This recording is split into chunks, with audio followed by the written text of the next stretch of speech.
मित्रांनो नमस्कार. यापूर्वीच्या काही लेक्चर्समध्ये आपण युनिट क्रमांक 3 हा पूर्ण केलेला आहे. म्हणजे आजपर्यंत आपण युनिट क्रमांक 1, युनिट क्रमांक 2 आणि युनिट क्रमांक 3 हे पूर्ण केलेले आहेत. तर मित्रहो, आज आपण युनिट क्रमांक 4 आपला जो आहे या घटक क्रमांक 4 ला आपण सुरुवात करत आहोत.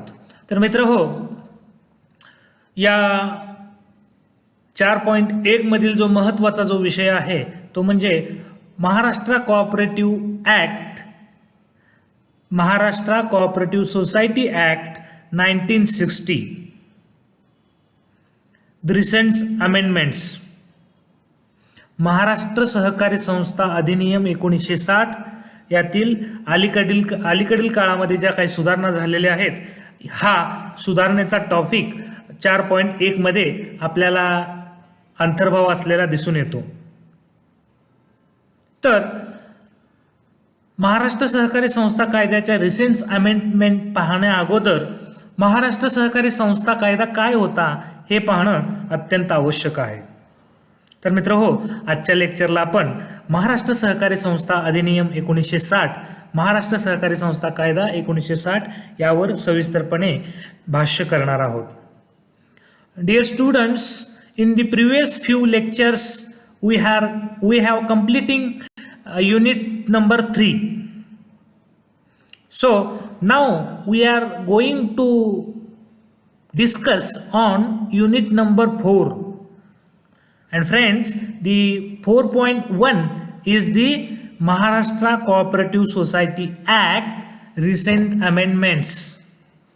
Friends, before the starting of recent amendments, let's know what is the Maharashtra Cooperative Society Act 1960. So firstly we understand the Maharashtra Cooperative Society Act 1960.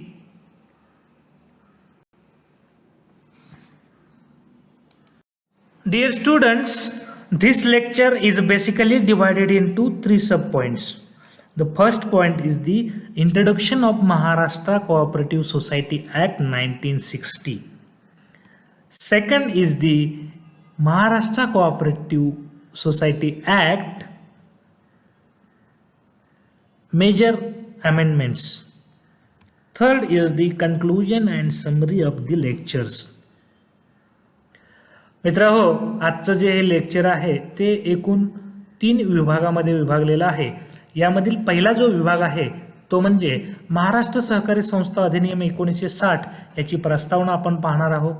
दुसऱ्या विभागामध्ये महाराष्ट्र सहकारी संस्था अधिनियमामधील ज्या काही प्रमुख तरतुदी आहेत या थोडक्यात आपण पाहणार आहोत. आणि तिसऱ्या विभागामध्ये आजच्या या लेक्चरचा सारांश आणि निष्कर्ष काय आहे हे आपण सविस्तरपणे आजच्या या लेक्चरमध्ये पाहणार आहोत.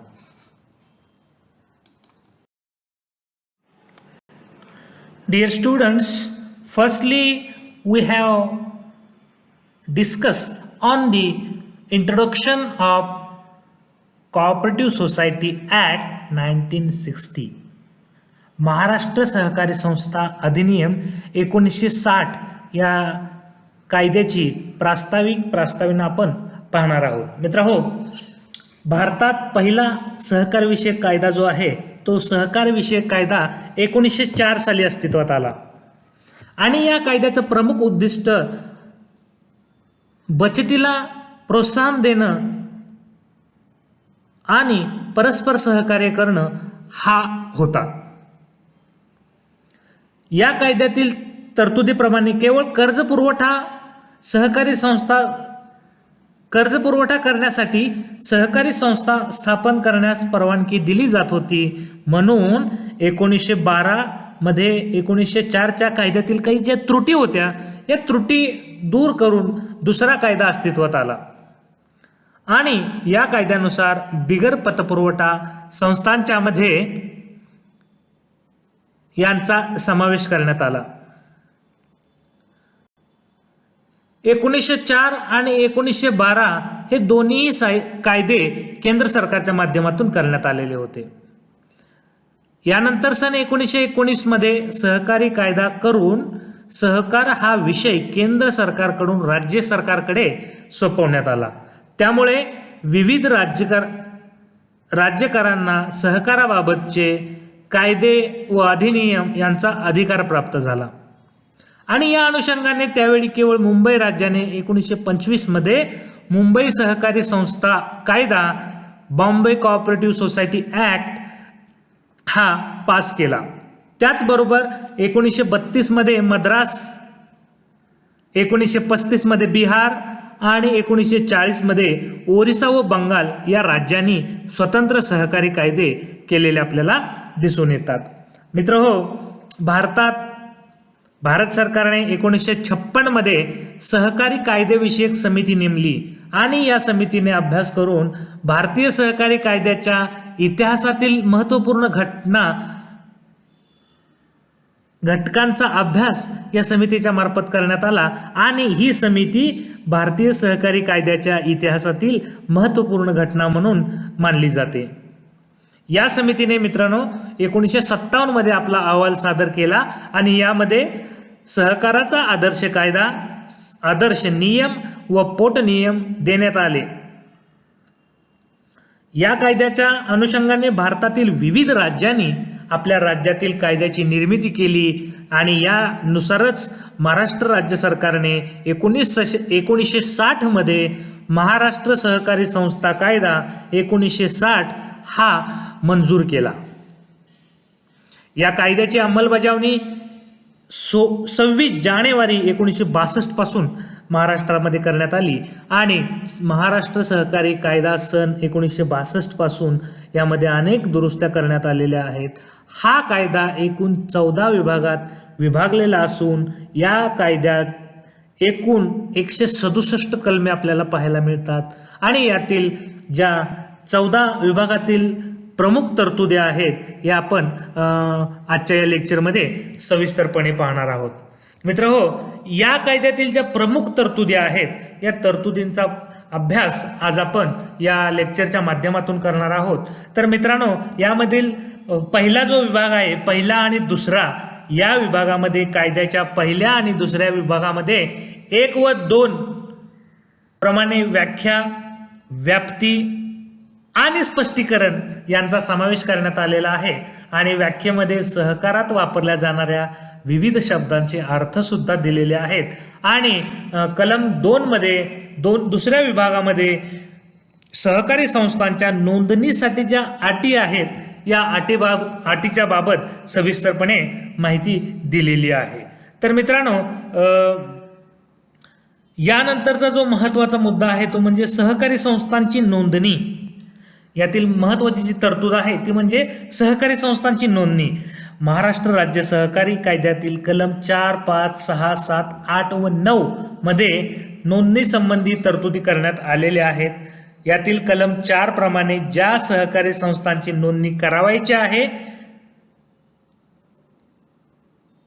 त्यांचा हेतू, प्रश्न इत्यादीची माहिती देण्यात आलेली आहे आणि संस्थेची नोंदणी करताना विविध अटींचा उल्लेख सुद्धा या सहकारी संस्थांच्या नोंदणीमध्ये शासनाने आपल्याला केलेला दिसून येतो. सहकारी कायद्यांचे यामध्ये महत्त्वाचा जो भाग आहे तो म्हणजे संस्था नोंदवण्याची जी पद्धत आहे, या संस्था नोंदवण्याची जी पद्धत आहे त्या पद्धतीमध्ये प्रमुख 3 अटी घातलेल्या आहेत. या अटींची पूर्तता करणाऱ्या संस्थांनाच सहकारी संस्था कायदा मान्यता देतो. म्हणजे पहिली जी अट आहे ती म्हणजे नोंदणी अर्जावर किमान 10 सभासदांची नावे असणं गरजेचं आहे. नावाच्या बरोबर त्याचा पत्ता, त्याचा व्यवसाय आणि अर्जावर त्यांच्या सह्या असणं अत्यंत आवश्यक आहे, अशी अट या कायद्यामध्ये घालण्यात आलेली आहे. यानंतरची दुसरी जी अट आहे ती म्हणजे नोंदणी अर्जाबरोबर उपविधीच्या 4 प्रती व नोंदणी शुल्क भरावे लागते. त्याचबरोबर नियोजित सहकारी संस्थेच्या वतीने जिल्हा सहकारी बँकेत किंवा इतर अनेक बँकांमध्ये त्या संस्थेच्या नावावर किंवा त्यांच्या खात्यावर काहीशी रक्कम जी असणारी ठेव आहे, या ठेवेचे प्रमाणपत्र या अर्जाला जोडणं अत्यंत आवश्यक आहे, असं या कायद्यामध्ये अट घालण्यात आलेली आहे. तर मित्रांनो, या सहकारी संस्थांना काही विशेष अधिकार सुद्धा दिलेले आहेत. हे विशेष अधिकार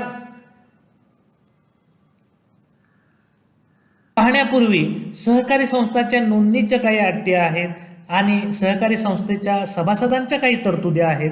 ह्या सभासदांच्या तरतुदी महाराष्ट्र सहकारी कायदा 1960 मधील विभाग 3 मध्ये कलम 22 ते 35 यामध्ये सभासदांचे हक्क व जबाबदाऱ्या यांच्याविषयी माहिती देण्यात आलेली आहे. त्याचबरोबर सभासदांचे अधिकार जे आहेत, या अधिकारांच्या मध्ये सभासदांना विशिष्ट अधिकार देण्यात आलेले आहेत. त्यामध्ये भागांचे हस्तांतरण करण्याचा अधिकार असेल, सभासदाला मतदान प्रक्रियेत एक मत देण्याचा अधिकार असेल, सभासदाचे भाग भांडवल बचत ठेवीच्या रूपाने उभारलेली ठेव आणि गृहनिर्माण संस्थेच्या कर्ज रोख्यात गुंतवलेली रक्कम जप्तीपासून मुक्त राहण्याचा अधिकार सुद्धा सभासदांना देण्यात आलेला आहे. त्याचबरोबर संस्थेतून हकालपट्टी करण्याचा अधिकार, मृत सदस्यांच्या संपत्तीची जबाबदारी या विषयक माहिती या विभागामध्ये देण्यात आलेली आहे. तर अशा प्रकारे सहकारी संस्थाच्या नोंदणीच्या पद्धतीमध्ये सहकारी संस्थाची नोंदणी, संस्थेच्या सभासदासाठी असणाऱ्या तरतुदी आणि सभासदांचे अधिकार यावर सविस्तरपणे भाष्य केलेलं आहे. तर मित्रांनो, यानंतर आपण पाहणार आहोत की सहकारी संस्थांचे विशेष अधिकार, प्रिव्हिलेजेस ऑफ कोऑपरेटिव्ह सोसायटीज. मित्रांनो, या विभाग 4 मध्ये कलम 36 ते कलम 49 या कलमानुसार सहकारी संस्थांच्या विशेष अधिकाराबद्दल माहिती देण्यात आलेली आहे. यामध्ये व्यक्तिभूत संस्था, तिची कर्तव्य व विशेष अधिकार यांची माहिती समाविष्ट करण्यात आलेली आहे. सहकारी संस्थेची नोंदणी झाल्यानंतर तिला कायदेशीर व्यक्तित्व प्राप्त होत असल्याने ती एक व्यक्तिभूत मंडळ म्हणून काम करते. तिला व्यक्तित्व प्राप्त झाल्याने ती आपल्या नावाचा शिक्का वापरते आणि या विभागांतर्गत मालमत्ता संपादन करणे, धारण करणे, तिची विल्हेवाट लावणे, करार करणे, दावे इत्यादी वैध कारवाया देखील या कायद्याअंतर्गत केलेल्या आहेत आणि या सर्वांची माहिती या संस्थेच्या विशेष अधिकारामध्ये देण्यात आलेली आहे.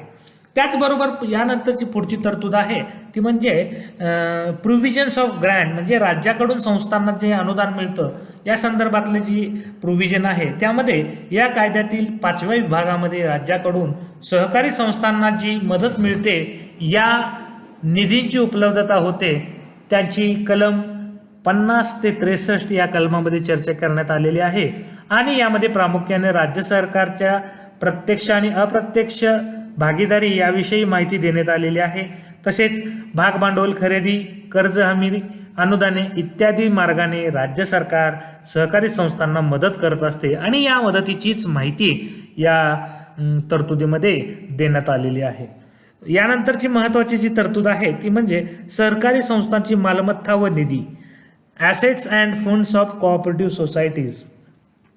महाराष्ट्र राज्य सहकारी कायदा 1960 मधील 64 ते 71 कलम अ मध्ये या अनुषंगाने सहकारी संस्थांची मालमत्ता व निधी या विषयाच्या तरतुदी विभागासह मध्ये देण्यात आलेल्या आहेत. सहकारी संस्थांना आपला निधी कशा प्रकारे व कोणत्या ठिकाणी गुंतवता येईल याची माहिती दिली आहे. सहकारी संस्थेला प्रत्येक वर्षी मिळणाऱ्या उत्पन्नातून काही बाबीवरील खर्च वजा करून राहिलेला नफा सभासदांना लाभांश म्हणून देण्याची व इतर निधी जमा करण्याच्या बाबतच्या तरतुदी करण्यात आलेल्या आहेत. सहकारी संस्थेने प्रत्येक वर्षी आपल्या निव्वळ नफ्यात 1/4 रक्कम राखीव निधी तरतूद केली आहे. कलम 66 मध्ये राखीव निधीतील पैशाचा उपयोग कसा केला जातो याची माहिती दिली आहे. तर कलम 70 मध्ये इतर निधीच्या गुंतवणुकीच्या बाबत सविस्तरपणे माहिती देण्यात आलेली आहे. मित्रांनो, यानंतरची जी महत्त्वाची तरतूद आहे ती म्हणजे सहकारी संस्थांचे व्यवस्थापन. या कायद्यामध्ये विभाग 7 मध्ये कलम 72 ते 80 च्या दरम्यान सहकारी संस्थांचे व्यवस्थापन व बरखास्ती संबंधित तरतुदी करण्यात आलेल्या आहेत. यामध्ये सहकारी संस्थेच्या व्यवस्थापनात व्यवस्थापन समिती व तिचे अधिकारी यांचा समावेश करण्यात आलेला आहे. सहकारी संस्थांच्या निवडणुका, निवडणुकीस पात्र उमेदवाराची पात्रता, संचालक मंडळाची रचना, कार्ये यासंबंधी तरतुदी करण्यात आलेल्या आहेत. संचालक मंडळावरील कोणाच्या प्रवर्गातील सदस्याची नियुक्ती करावी यासंबंधी सुद्धा माहिती देण्यात आलेली आहे. त्याचबरोबर सहकारी संस्थांचे कामकाज अधिक लोकाभिमुख होण्यासाठी वार्षिक सर्वसाधारण सभा, विशेष सर्वसाधारण सभा आयोजित करण्याबाबतच्या तरतुदी या कायद्यामध्ये केलेल्या आहेत. एकंदरीतच या कायद्यात सहकारी संस्थांच्या व्यवस्थापन व बरखास्तीविषयी व्यापक दृष्टिकोन मांडण्यात आलेला आपल्याला दिसून येतो. यानंतरची महत्त्वाची जी तरतूद आहे ती म्हणजे सहकारी संस्थांची हिशोब तपासणी व चौकशी आणि त्याची देखरेख. Audit of cooperative societies and supervisions. या कायद्यातील विभाग 8 मध्ये कलम 81 ते कलम 90 यामध्ये सहकारी संस्थेची हिशोब तपासणी, तिची चौकशी व त्यांच्यावर देखरेख ठेवणे यासंबंधी तरतुदी करण्यात आलेल्या आहेत. कलम 81 व 82 मध्ये सहकारी संस्थांची हिशोब तपासणी व हिशोब तपासणीत आढळून आलेल्या चुका दुरुस्त करण्यासंबंधी तरतुदी केलेल्या आहेत. या तरतुदीनुसार सहकारी संस्थेला वर्षातून एकदा अधिकृत हिशोब तपासणी कडून संस्थेची हिशोब तपासणी करून घ्यावी लागते. संस्थेची हिशोब तपासणी झाल्यानंतर निबंधकास पुन्हा विशेष तपासणी करावी लागेल असे वाटल्यास तोही अधिकार सहकार निबंधकाला देण्यात आलेला आहे. आणि संस्थेच्या कलम 1/3 मध्ये सभासदांनी चौकशी अर्ज सादर केल्यास निबंधक स्वतः त्यांनी नेमलेल्या योग्य व्यक्तीमार्फत त्या एखाद्या घटनेची चौकशी करू शकतो. अशा तरतुदी या कायद्याच्या विभाग 8 मध्ये कलम 81 ते 90 मध्ये करण्यात आलेले आपल्याला दिसून येतात. त्याचबरोबर पुढची महत्त्वाची जी तरतूद आहे ती म्हणजे सहकारी संस्थांमधील वाद व सहकारी न्यायालये. विभाग 9 मध्ये कलम 91 ते 101 पर्यंत या कलमामध्ये सहकारी संस्थांमधील वादविवाद, न्यायालयीन यंत्रणा यासंबंधी विशेष तरतुदी करण्यात आलेल्या आहेत. यामध्ये सहकारी संस्थेचे सभासद, यांचा वारसदार, संस्थेतील कर्मचारी यांच्याशी वाद निर्माण झाल्यास तो सहकारी न्यायालयामार्फत सोडवण्याची यंत्रणा या कायद्याने तयार करून देण्यात आलेली आहे. एका सहकारी न्यायालयाकडून दुसऱ्या सहकारी न्यायालयाकडे तो गुन्हा किंवा तो तंटा वर्ग करण्याची सुद्धा शिफारस कलम 93 मध्ये करण्यात आलेली आहे. यानंतरची जी महत्त्वाची शिफारस आहे ती म्हणजे सहकारी संस्थांचे समाप्तीकरण. विभाग 10 मध्ये कलम 102 ते 110 पर्यंत या कलमांच्या मध्ये सहकारी संस्थांचे समाप्तीकरण बाबतच्या विशेष तरतुदी केलेल्या आहेत. आणि या तरतुदी करत असताना सहकारी संस्थेने संस्था समाप्तीकरण करण्याचे विशेष सर्वसाधारण सभेला अधिकार देण्यात आलेले आहेत. त्याचबरोबर निबंधकाकडे अर्ज केल्यानंतर निबंधकास वाटले तर संस्था समाप्तीकरण करण्याचा आदेशही संस्थेला या कायद्यामध्ये देण्यात आलेला आहे. त्याचबरोबर ज्या संस्थांना कारभाराची नोंदणी होऊनही अद्याप सुरू झालेले नाही, यांचे कामकाज बंद पडलेले आहे, अशा संस्थांचे भाग भांडवल व अनामत रक्कम 500 रुपयापर्यंत अधिक नाहीत अशा सहकारी संस्थांचे समाप्तीकरण करण्याचा कायदा सुद्धा यामध्ये करण्यात आलेला आहे. आणि त्याचबरोबर या विभागातील कलम 110 या कलमानुसार उरलेल्या सहकारी बँकाचे समाप्तीकरण व पुनर्रचना किंवा दुसऱ्या बँकांचे व्यवसाय करणाऱ्या सहकारी बँकात विलिनीकरण करावायचे असल्यास ते रिझर्व्ह बँकेच्या लेखी आदेशाशिवाय करता येणार नाही, अशी महत्त्वाची तरतूद या सहकारी संस्था कायदा 1960 मध्ये आपल्याला केल्याची दिसून येते. मित्रांनो, यानंतरची जी महत्त्वाची तरतूद आहे ती म्हणजे कृषी ग्रामीण विकास बँका व निवडणुका. कायद्याच्या 11व्या विभागामध्ये 111 ते 144(1) ब पर्यंतच्या कलमामध्ये कृषी ग्रामीण विकास बँकांच्या कामकाजाविषयी विशेष तरतुदी करण्यात आलेल्या आहेत आणि या बँका दीर्घ मुदतीचा कर्ज पुरवठा करत असतात. कलम 112 मध्ये या बँकांची रचना, व्यवस्थापन कसे करायचे या संबंधित तरतुदी करण्यात आलेल्या आहेत. विभाग 11 मध्ये 144(अ) ते 144(ब) या कलमानुसार ज्या सहकारी संस्थांचा व्यवहार मोठा आहे तसेच ज्या संस्था केंद्रीय संस्था आहेत अशा सहकारी संस्थांच्या निवडणुकीबाबतच्या तरतुदी आपल्याला केल्याचे दिसून येते. यानंतरची महत्त्वाची तरतूद आहे ती म्हणजे अपराध व शिक्षा, क्राईम अँड पनिशमेंट्स. कायद्याच्या 12व्या विभागामध्ये 145 ते 148(अ) या कलमामध्ये सहकारी कायद्यातील वेगवेगळ्या कलमानुसार जे गुन्हे घडतात त्यानुसार कोणत्या अपराधात किती शिक्षा होईल यासंबंधी माहिती देण्यात आलेली आहे आणि कलम 146 नुसार कोणत्या गोष्टी केल्या असत्या तर अपराध ठरतील यांचे विवेचन करण्यात आलेले आहे. की जसे की मालमत्तेवर बोजा ठेवला आहे, मालमत्ता संस्थेच्या परवानगीशिवाय हस्तांतरण केली आहे, संस्थेचा निधी अयोग्यप्रमाणे वापरलेला आहे, वसूल भागभांडवल बँकेत न भरता खाजगी कामासाठी वापरलेला आहे, अशा वेगवेगळ्या प्रकारचे जे अपराध आहेत या अपराधाला शिक्षा देत असताना यातील कलम 147 मध्ये कोणती शिक्षा द्यावी यावर सविस्तरपणे भाष्य केलेलं आहे.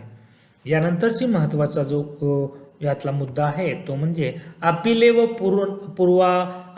व पूर्वावलोकन व पुनर्परीक्षण, ॲपील, प्रिव्ह्यू अँड रिव्ह्यूज असं आपण इंग्रजीमध्ये म्हणतो. या कायद्यातील विभाग 13 मधील आपले कलम 149 ते 154 अ पर्यंतची कलमे अपिले, पूर्वावलोकन, पुनर्परीक्षण आणि महाराष्ट्र राज्य सहकारी परिषदेची स्थापना व तिची कार्ये याविषयी अधिकार देण्यात आलेले आहेत.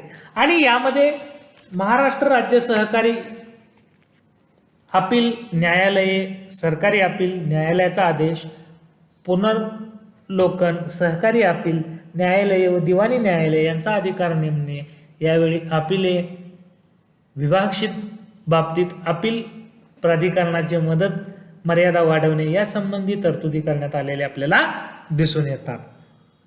तर कलम 154(अ) मध्ये महाराष्ट्र राज्य सहकारी परिषदेची स्थापना आणि तिची कार्ये याबद्दल सविस्तरपणे माहिती देण्यात आलेली आहे. यानंतरचा जो शेवटचा आणि महत्त्वाची तरतूद आहे याला आपण संकीर्ण असं म्हटलेलं आहे. मित्रांनो, या कायद्याच्या शेवटच्या विभागामध्ये कलम 155 ते 167 नुसार कायद्याशी निगडीत असणाऱ्या ज्या विषयाचा ओहापोह झालेला नाही असे विषय संकीर्ण विभागांमध्ये घेतले जातात. यामध्ये सरकारला येणे असल्यास त्या रकमांची वसुली, जप्ती व मालमत्ता विषयक निबंधकाचे अधिकार, कायद्याच्या कक्षेतून कायदा कक्षे संस्थांना वगळण्याचे अधिकार, राज्याबाहेरील संस्थांना शाखा व त्यांची परवानगी याविषयी तरतुदी केलेल्या आपल्याला दिसून येतात. राज्य सरकारला कायद्याच्या सुसंगत अशा 75 विषयासंबंधीचे नियम करण्याचे अधिकार कलम 165 नुसार देण्यात आलेले आहेत. तर मित्रांनो, अशा प्रकारे या महाराष्ट्र राज्य सहकारी संस्था कायदा 1960 यामध्ये सविस्तरपणे या कलम 1 ते 167 पर्यंत विविध कलमांचा अभ्यास करत असताना यामध्ये आपल्याला सहकारी संस्थांच्या विकासासाठी, सहकारी संस्थांच्या पुनरुज्जीवनासाठी अतिशय महत्त्वाचे कायदे या महाराष्ट्र राज्य सहकारी संस्था कायदा 1960 मध्ये केल्या असल्याचे आपल्याला दिसून येतात.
तर मित्र हो, अशा प्रकारे आजच्या या लेक्चरला आपण महाराष्ट्र राज्य सहकारी संस्था कायदा 1960 याविषयी सविस्तरपणे चर्चा केलेली आहे. या कायद्यातील ज्या विशेष तरतुदी आहेत, या विशेष तरतुदी अभ्यासत असताना या कायद्यातील विविध विभाग आणि विभागातील जे विविध कलमे आहेत, या कलमांच्या सहाय्याने आपण या महाराष्ट्र राज्य सहकारी संस्था कायदा 1960 यावर सविस्तरपणे भाष्य केलेलं आहे. तर हे भाष्य करत असताना त्यामधील एकूण उपविभाग, त्या विभागातील कलमे यावर सविस्तरपणे भाष्य केलेलं आहे. तर या सविस्तर भाष्यानंतर आज आपण आजच्या लेक्चरमध्ये इथेच थांबतोय.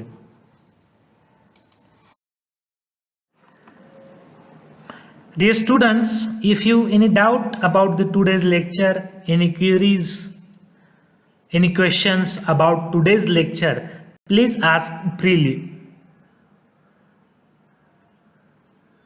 मित्र हो, आजच्या या लेक्चरबद्दल आपल्या मनामध्ये काही शंका असतील, काही प्रश्न असतील, काही डाऊट्स असतील तर ते तुम्ही मला नक्की विचारा. ते प्रश्न, ते डाऊट, त्या क्युरीज सोडवण्याचा मी नक्कीच प्रयत्न करेन. ठीक आहे. तर आज मित्र हो, आजच्या लेक्चरच्या समारोपाकडे आपण वळतोय. ठीक आहे, आज आपण इथेच थांबूयात. धन्यवाद. थँक्यू.